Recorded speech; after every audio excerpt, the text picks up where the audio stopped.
And Trey Lyles controlling. It's Davion Mitchell and Justin Holiday. Damian Jones, Harrison Barnes. There's a lot of former Warriors involved in this Kings product right now. And Justin Holiday is fouled. It's off that wide pin down, immediately attacking the paint. Clock at 7. Wiggins on the kick out. Draymond's got to shoot that 3 and buries it. He's got to take into it. That's the key for him. Trey Lyles catch and shoot, answers with the 3 of his own. To your point by Holiday, and he didn't bail him out and foul him. He switched decisively. And Harrison Barnes hitting a 3. That's the best corner three-point. So a good sign for the Warriors. Wiggins dropping in the free throw. That was well done.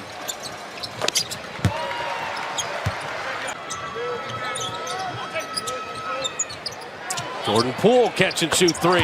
Perfectly done. It's just a movement without the ball.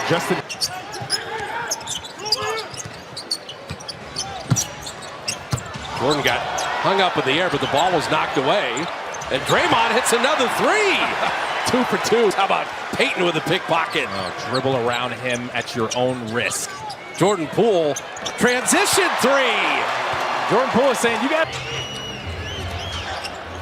Damian Jones, 6 straight games of double figures. Looney played him well, and Lyles able to follow it home. Trey Lyles finding Davion Mitchell to the baseline. Little flip shot, rimming up and out. Bielitsa's first playing time, but the rebound, Harrison Barnes. That's 6-15 Warrior championship team. This is his best season of his career. Wiggins 3, perfectly done. The Warriors have 5 made. Wiggins has DJ spinning, wheeling, fading, firing, and hitting. He was so inside 7 minutes. It's the biggest comeback of the season for the Warriors. They've had a bunch of 15 or more. They only keep track back to 96, 97. It had never happened. That's wild. Oh, and 461 in those situations until last night. Warriors needed that win, and everybody knew it, and they played like it. And even when they're down that much, they never lost hope. They never lost belief. They kept playing hard. And they had to string stops together, because if you're trading buckets, no comeback happens. That's what we were talking about. Is it the 20-4 run as Wiggins is denied inside? Was it they scored 20 or that they only allowed 4? Exactly. So DiVincenzo and Damian Jones. Davion Mitchell up front with Harrison Barnes. Chimezie Metu's first playing time.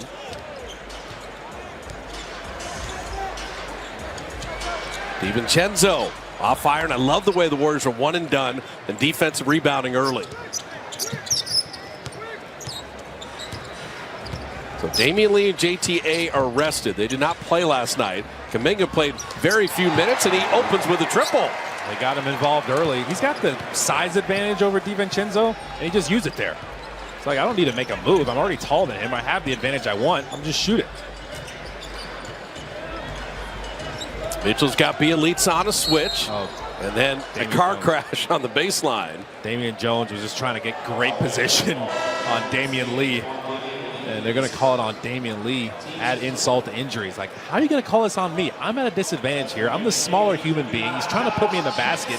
And you're going to let him get away with it? The official's like, yes. So Josh Jackson, the 1 year at Kansas. The 4th pick in 2017. The Warriors are hitting a bunch of triples early. They're shooting a way better percentage from three-point range than 2s. Look at Wiggins come from the weak side and change that layup. Shut down the paint. JTA, strong take, better block. Good hustle, Josh Jackson. They shut down the paint here. Bielitsa, also a good passer. Setting up D. Lee. Slicing inside to lay it up and in. It was a split action, and they just botched it. 2 guys ended up in no man's land. They didn't guard Kuminga or Damian Lee.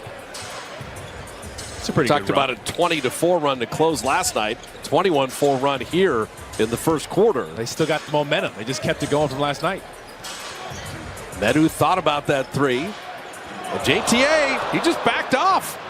He bodied him and backed off. Metu was trying to, dunk that from about 8 feet away. Trying to dunk on the whole team. He's just too far out. He didn't have the awareness to figure out this is not a possible attempt. It looked pretty good, though. Good things happen when you don't randomly foul people. You know, they're going to make shots, but and Kuminga getting to the line. I was hoping that he would do that because we just saw him hit the three. So, okay, I've shown that I can do that. Now let's go inside and really take advantage of my size and my strength against DiVincenzo. So infectious disease timeout here. Metu has a cut. So take me through that. If you're Jonathan, people always say, well, does the coach say go? No, who's guarding me? What's his strength? What's my strength? If his feet are set and DiVincenzo's 8 feet off him, he shot that matchup saying, my work on him is going to happen inside. And he was insistent and then rewarded for just taking him to the box. He has to have the awareness to know that he can use his size down there and be assertive and call for it. And then it's up to his teammates to find him and give him the ball. Like, everybody's aware out there, okay, that's a matchup we like. We got to get to that at some point. You don't want to try to force it, though. You want to try to get it within the flow of the offense, and they did a good job of that. When veterans like Bielitsa, Juan, and Damian, too, it's like, Jonathan, if no one comes, go cook this guy. Right. If you see people, be ready, because on the double team, we can get the ball moving around and set up other people. Exactly. That's why you want to give him the space to operate, but also space, like once the double team does come, you want to be spaced out so he can kick it out to you. You can get better looks that way. Just make it as tough on the defense as possible. Make them have to go as far as possible if they go help. Kuminga